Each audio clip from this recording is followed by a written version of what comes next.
Sam George money okuja to mu cohort no de mesre MPP4 say yeah sa videos no ye nkosomo. But the bit about clergy ni CSOs, we should forget about them.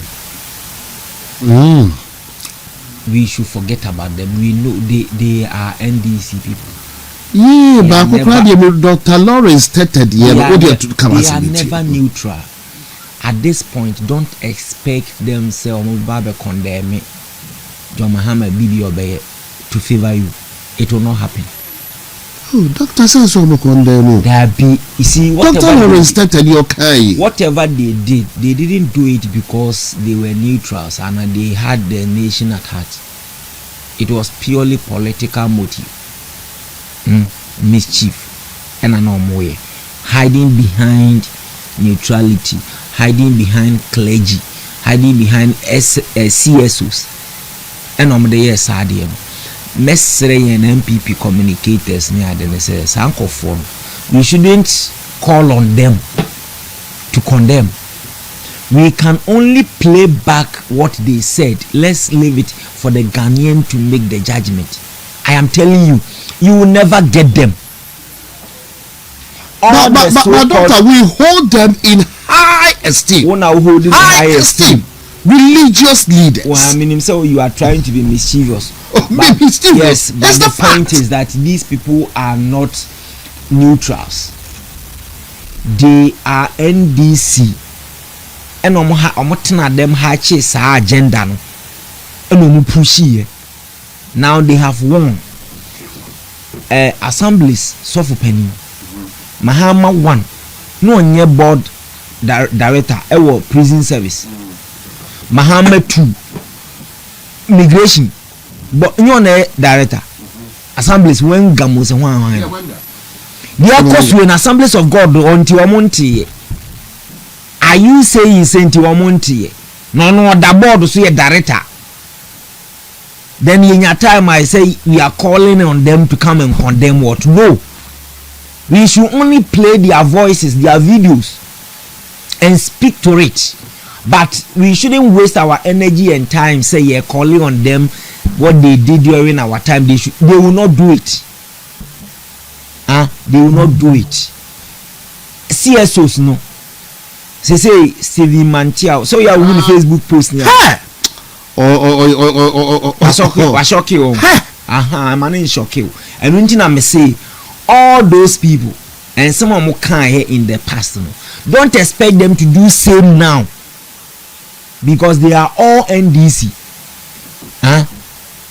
Papa, you're watching TV3 DBA. Martin Pebu. Even in government, opportunity will be and he wants to take a swipe at NPP. Yet, Oyana catches one NDC. There be a Kufuado. Yeah, he want to take a swipe at us. Then he specifically wants to focus on another busia. Yet, you want to see them as neutrals. They are not. LGBT in some way are me, I am not surprised. Unim the India. And Solomon. So Nimuno. Why? Ochuro book could be President Mahama.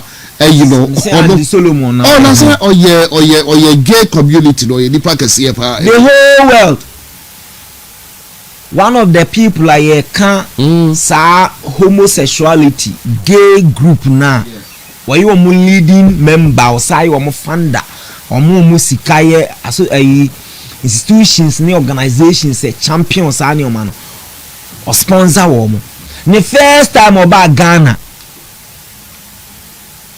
The first time about Ghana was when 2008. Yeah. If I do. When the current president was the running mate to former President Mills, and Oba Habesrano.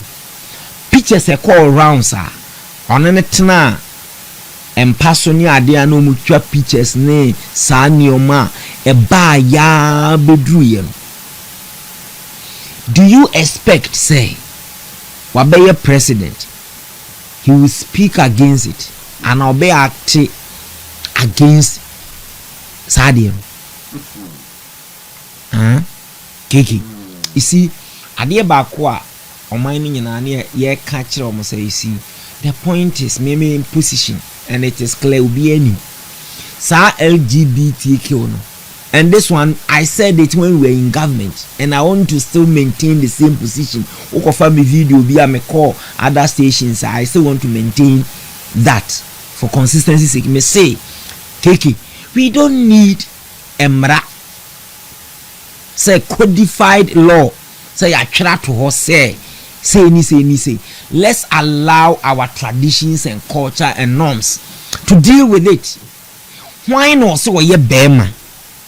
Ewo Ghana ha obetimi aba mi kro ma dance abo number 2 emre bia ni ho ye ntwere hwe ye mfa hwe nko parliament president nsan hwe ba obetimi abegina mi kro ma dance abo number 2 se obeware na ware na obeware no se ni kunu se ne yire ono ye bema ono enipa na obeware no so ye bema no obetimi aye saade ni wo mmara kra ni nipa no beye ni wo no room obeye by a semen vampire. Would ye mumma ye traditions near norms near the no? And why in the benya kukudru kumasia? Na sorry ben na sofu bena Methodist and now presby sofu na the because of a wedding. You don't need a law. But what the year politics, that is where the problem is. Because you see, norms, your mienu, your folkways, and your ways, you see, folkways near say in Nipebia, for instance, example. Oh, sorry, also choosing. If you decide not to brush your teeth, the society will not marshal its effort and come after you. By a norm, and your rules of behavior, so sorry, also choosing. Oh, sorry, also jarry. Take what they make your friend of folkways. Norms of everyday life are a boying, a shaping life. But what can you choose? It will not threaten the very existence of society. So the society will not marshal its efforts to come after you. But when you go against morals, the whole society will come after you. Why? Because it threatens the very existence of that society. Example, murder, incest. And no, you don't need suffer so about the culture. O try na community ni chiwa yebeku. Stealing. Enuntina se ye chikronfo a. Na omutimi stripping naked no more than nam principal streets. Because ye jaima krono koso a ebe threaten the very existence of society. Homosexuality one of them. Because so just a man na a man na obi nkofa denchem se ne yere.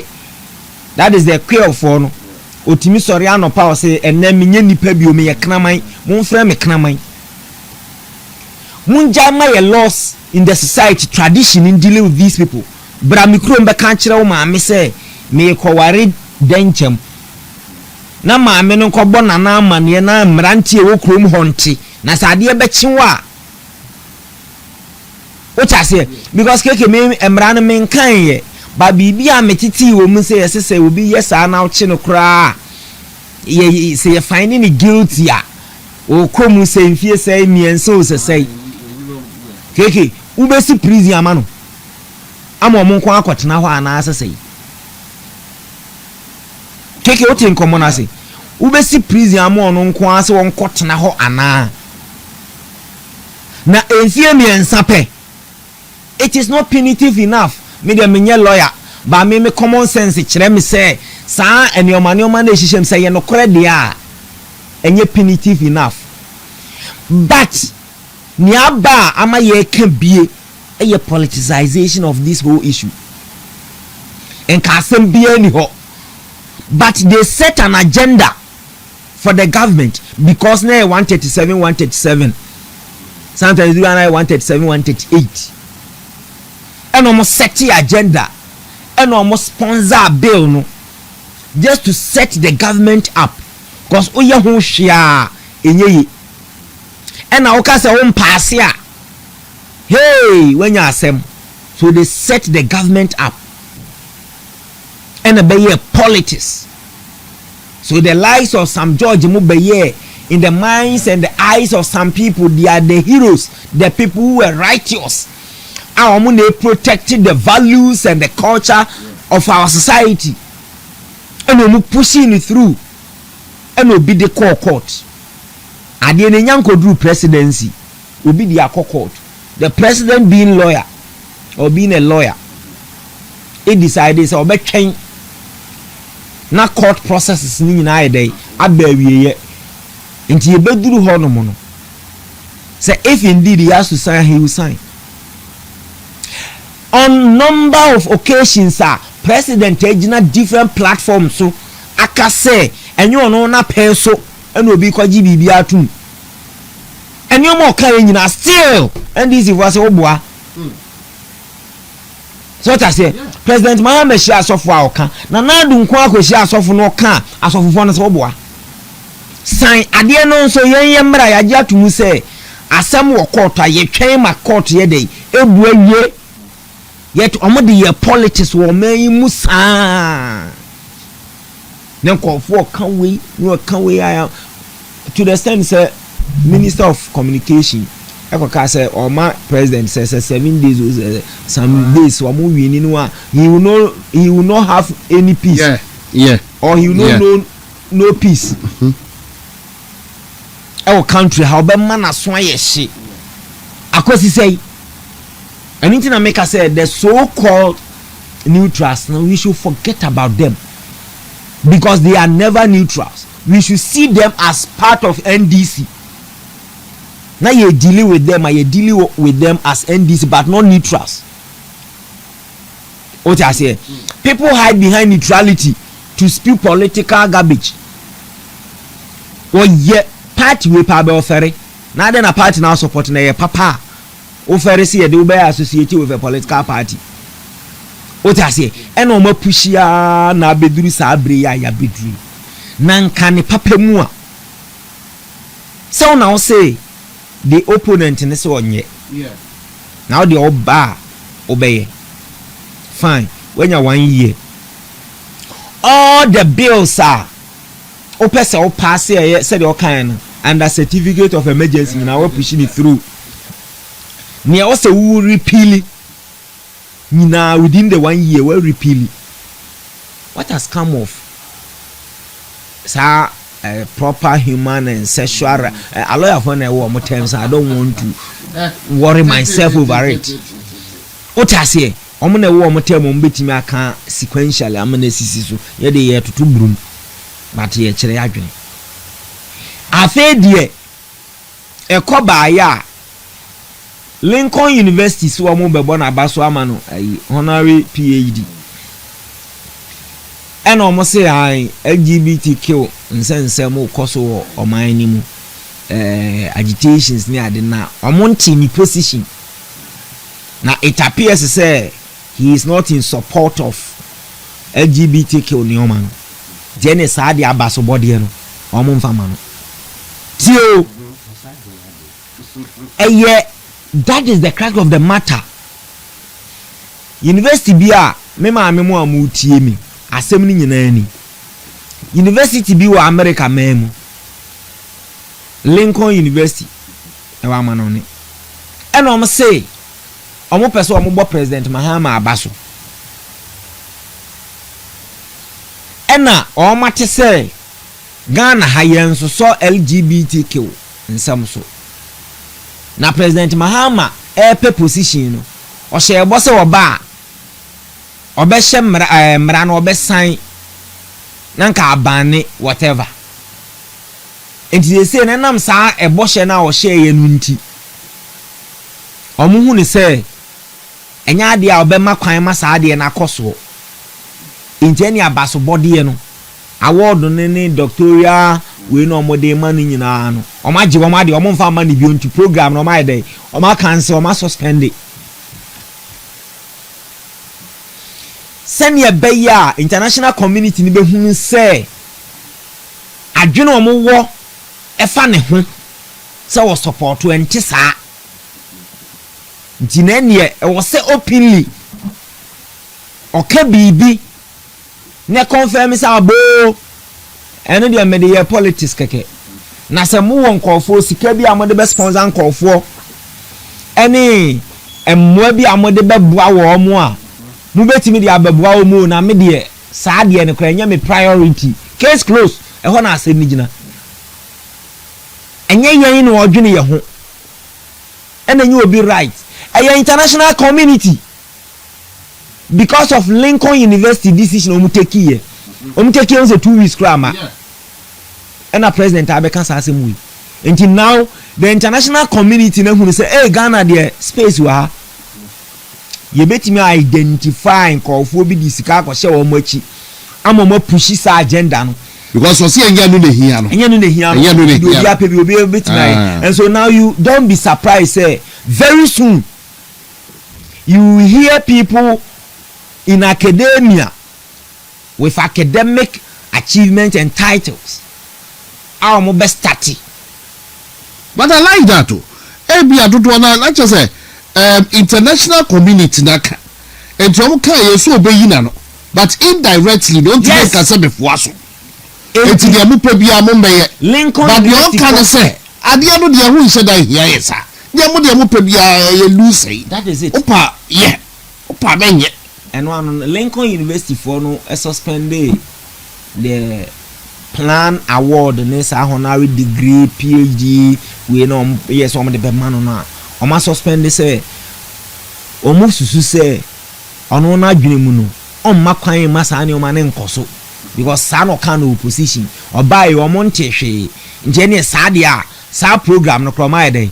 o ma suspend enti indirectly also can be ne ye carrying with the media because he's the president of Kasa media no so be pick it e be cover o kan yen na cover here this so indirectly he has replied the international community say you do focus for now and don't be surprised say e be ye kakra we say konfo bi a the so called human rights activists ne be start no benya media houses bi start interview wo invite wo de won akomu studios a start a champion na start ba pe don't be surprised if NDC for ni be start yampene na kwa say yen na ye bo ho ban nkofo bi pese omo ye na ye se yampene na omo agitate it is all a setup take so what I say intermediate because you say St. George no kra said ye na wo chance ye wo ka say onye obetwe na bo so de ye no kra wa ye di etie bia ya omo atu omo fo sabu nyebu nto ni da na de ne ya ye what I say and say na be ba so omo be mo international community funders ni donors na omo ho omo betim discuss brain konfo am master tia agitation what I say enti ne osi hunu no from that angle no and yemma ye nuanom ne yemma ne ye wo faasefo no ntiase se ade bia NDC be ka kire wo no hweni mienu kasasem bi o mo kan bia o mu ni adwene pa wo de me say in the coming weeks I am not a prophet neither am I a seer but I can assure you say with this statement it will open the floodgate